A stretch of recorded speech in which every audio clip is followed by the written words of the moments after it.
He's a phenomenal leader, and the way that he loves me, like, melts me to want to be able to help. How can I help? Candace Owens just dropped something that has completely flipped the script on how people are seeing Erika Kirk. This is not just another round of online noise. Candace has put forward a claim so specific and so pointed that people are now going back to square one, re-examining everything they thought they knew about Erika and Charlie's relationship. Because according to Candace, what the public was sold as a sweet, natural love story may have actually been something far more calculated and carefully arranged. And she is not just talking. She is pointing to documents. The claim getting the loudest reaction right now is about Erika's age. Candace is suggesting that the age Erika presents publicly may not fully line up with what official records actually show. And as technical as that sounds, it is hitting people hard, because if those numbers do not match, then the entire timeline of how and when Erika entered Charlie's life starts looking very different. A different timeline raises questions about different intentions, and different intentions, that changes the whole story. People are already pulling up old clips of Erika talking about how she and Charlie first connected, replaying her own words against the actual documented dates, searching for where the story holds up and where it starts to crack. What they are finding is making the conversation explode by the hour. The real discomfort here is not just about a number on a document, it is about the possibility that if a gap exists, Erika knew about it and may have used it to her advantage, building her place in Charlie's world quietly, step by step, over time. When Candace lays it out that methodically, connecting each piece to the next, it stops reading like a love story and starts reading like a very long, very deliberate game. Once that framing locks into people's minds, it is nearly impossible to shake loose. The investigation fueling all of this is Candace's ongoing series, Bride of Charlie, specifically Episode 4. Everything about this marriage, everything about this divorce, everything about Erika's early years is shady. And the beginning matters. That episode was the first to bring the age and birthday document discrepancy to a wide audience. Without it, most people would never have had a reason to look twice at a reported 10-year stretch of Erika Kirk's childhood, during which her birthday appears inconsistently across multiple court and child support records. Here's the specific detail Candace highlighted, and it deserves to be laid out clearly. During that documented stretch, Erika's birthday appears in some records as November 22nd, 1988, but current public records list it as November 20th. This is not a one-letter typo or a single transposed digit. That is a date discrepancy showing up across formal legal filings, court documents, and child support records, places where a date of birth is not a minor administrative detail. It is foundational, verified information that legal processes depend on being accurate. Candace did not just mention the discrepancy verbally. She shared what she described as copies of the actual court documents, putting them directly in front of her audience. And when people saw those documents, the conversation shifted fast. Some filings reportedly showed dates scratched out and rewritten by hand. Others appeared to be missing notary stamps. Some were reportedly missing a judge's signature entirely. That combination, handwritten corrections, absent notary stamps, and missing judicial signatures, spanning roughly 10 years of official documentation, is not something people are willing to chalk up to routine clerical error. That kind of pattern suggests something far more deliberate. Erika's supporters pushed back, arguing that document inconsistencies in childhood records are common and often reflect nothing more than mistakes made by overworked clerks in understaffed offices. And in isolation, that is a fair point. A single inconsistency would not justify this level of scrutiny. But Candace's argument is not built on one document. It is built on a pattern. Exes, you can see, like, she was going to be with somebody. She was, okay, you're going to the NFL, you're going to the MLB, we can be on The Amazing Race together. You will see very clearly she is not dating a regular guy ever, okay? Her goal was to make it. A consistent multi-year pattern of inconsistent documentation around one very specific piece of information connected to a broader set of claims about how Erika has constructed and managed her public identity. When you stack the document pattern on top of the timeline contradictions already documented across other parts of Erika's story, the relationship history contradictions, the book contradictions, the financial contradictions, the origin story contradictions, the birthday documentation issue stops looking like an isolated paperwork problem. It starts looking like one more thread in a very carefully managed fabric of information. According to Candace's framework, All of that managed information connects directly to how and why Erika ended up with Charlie Kirk in the first place. Because Candace is not just arguing that Erika was dishonest about her age. She is arguing that the age discrepancy is one piece of a much larger pattern, a pattern of strategic identity management that Erika has reportedly engaged in throughout her adult life, consistently reshaping how she presents herself to best serve whatever objective she is chasing at any given moment.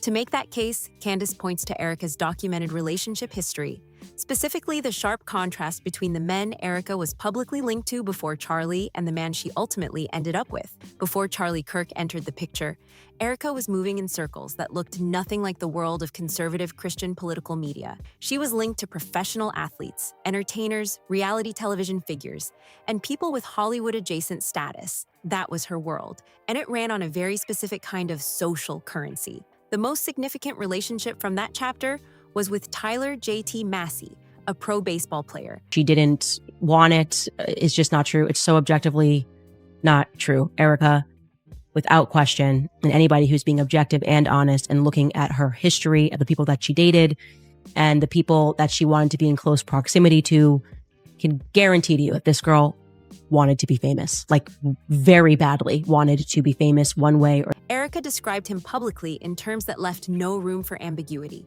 She called him her incredible boyfriend and her favorite human and best friend in the same breath. Those are not words someone uses about a situationship or a relationship they were halfway in. That is the language of a deep, emotionally serious bond, the kind that leaves a real mark. Engagement-style photos of Erika and Tyler circulated alongside those words, and to many people analyzing the timeline, those images suggested the two were on a serious path toward a permanent commitment. A large segment of people following the story genuinely believed Tyler Massey was the relationship that mattered most to Erika before everything changed. But it did not end there.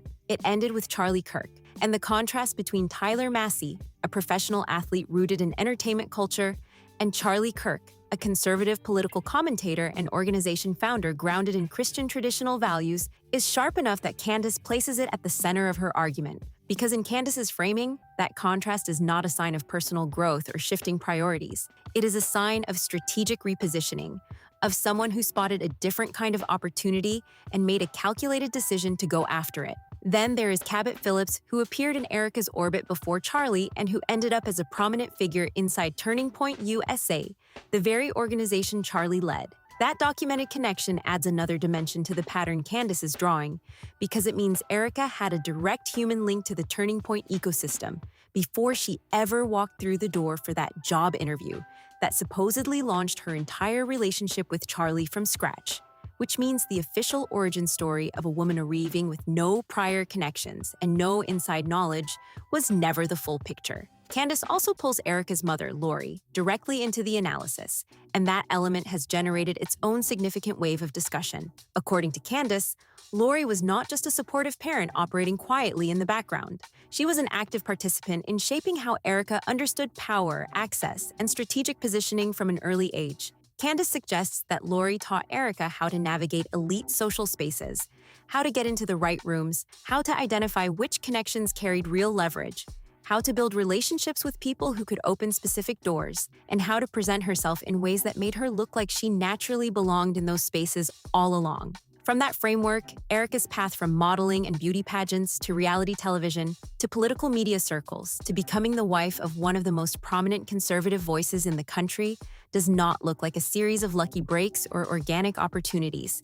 It looks like a carefully navigated progression, built on a clear understanding of how influence and access work inside elite social ecosystems. And Lori's own reported placement on the board of a tech-related company connected to the same network as Turning Point adds a very practical dimension to Candace's argument, one that goes well beyond theory.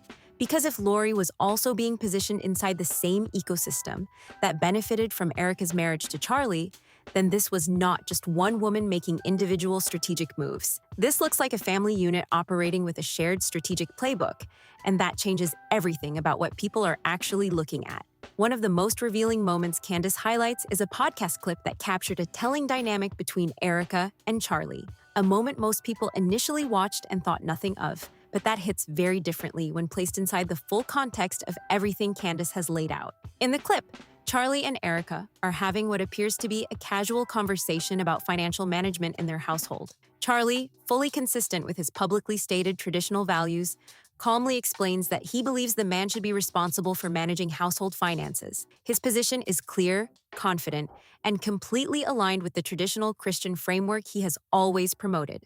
But Erika pushes back. She argues that sometimes the woman might actually be better positioned to handle financial matters, and she holds that position on camera in front of an audience. She does not defer. She does not walk it back.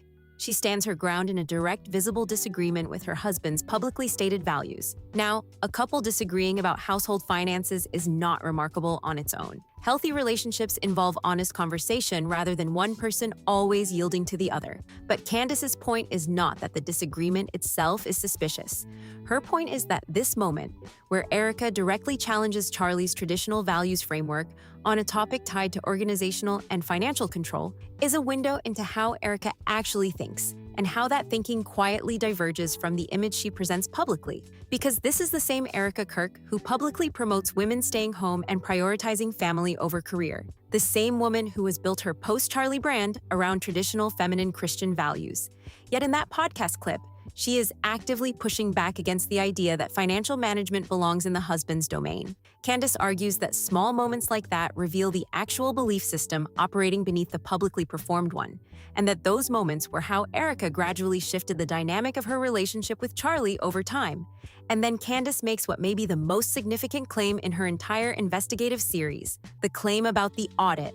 According to Candace, Charlie Kirk ordered a full internal financial audit of Turning Point USA in the weeks immediately before he passed. He had identified something concerning enough to initiate a formal investigation into his own organization's finances. He was in the process of finding out what the numbers actually showed, where the money had actually gone, and who had been making decisions he was apparently not fully aware of. And then he passed before the audit was completed, before the results came back, before he ever got the chance to see what the investigation he personally ordered would have revealed. And Candace goes one step further. She claims that in the immediate aftermath of Charlie's passing, when Erika stepped into his office and began assuming control of the organization, one of the very first things that happened was the audit being shut down, the financial investigation that Charlie himself had initiated, closed before it could reach its conclusion. The audit that might have answered the questions Charlie was apparently asking about his own organization in his final weeks was stopped before it could produce a single finding that anyone in a position of accountability would have had to respond to. If that claim is accurate, and Candace has been both consistent and specific about it, then shutting down that audit was not a routine administrative decision. It was the removal of the one mechanism that could have produced documented answers to the most serious financial questions surrounding Turning Point USA during the exact period that multiple insiders have flagged as deeply troubling.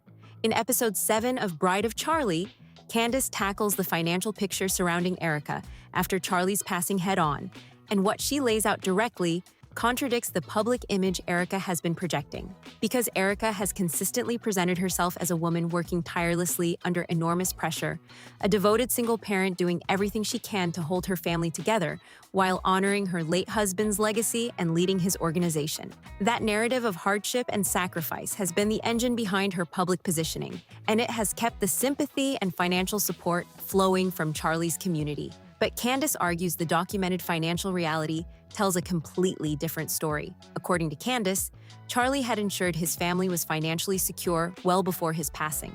In the aftermath, Erika reportedly received at minimum $10 million from his estate. And that figure does not include whatever life insurance policies were in place. It does not include the documented donations that poured in from Charlie's friends, supporters, and the broader community that loved him. And it does not include the financial resources and platform that came with her stepping into the CEO role at Turning Point USA, an organization that generates significant revenue and commands serious donor support. The gap between the image of a woman barely holding things together and the financial reality Candace describes is enormous. The fact that the struggling widow narrative has been so central to Erika's public positioning, while the documented financial picture suggests she is among the most financially resourced figures in the conservative political media space right now, is something Candace calls yet another example of Erika managing her image to generate sympathy and support she does not actually need. Some of the commenter reactions circulating widely capture exactly how a large portion of the online audience is processing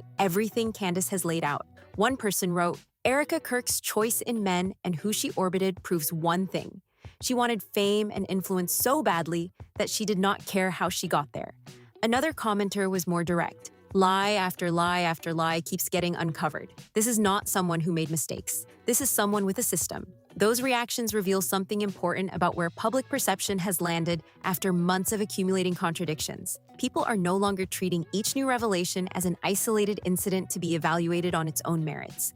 They are treating each new piece as confirmation of a pattern they have already identified. And once an audience reaches that point, once the frame shifts from individual mistakes to systematic deception, the threshold for new allegations drops fast, because the pattern itself has become the evidence. The finance debate clip, the audit shutdown, the age document inconsistencies, the relationship history that contradicts the claimed timeline, the mother's reported role in shaping strategic positioning, the CEO transition backed by an audio recording with no corresponding video, the Air Force Academy appointment with no documented qualifying credentials, the merchandise complaints, the book promotion contradictions, the secret recording at Arizona State University. Every single one of these threads connects back to the same central question that has been driving this entire conversation from the very beginning. Who is Erika Kirk, really? And what was her actual role in Charlie Kirk's life and passing? Candace Owens has been the most prominent and most consistent voice asking that question out loud,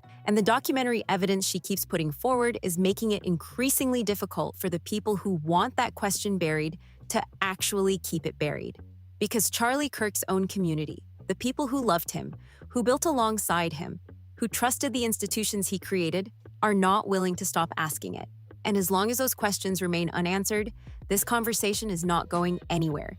If anything, it is getting louder and more documented with every single week that passes. If you have been following this story from the beginning, drop your take in the comments right now. Every perspective matters. And if you want every new development broken down the moment it surfaces, make sure you are subscribed and locked in. Because whatever comes next in this story, we are covering it first.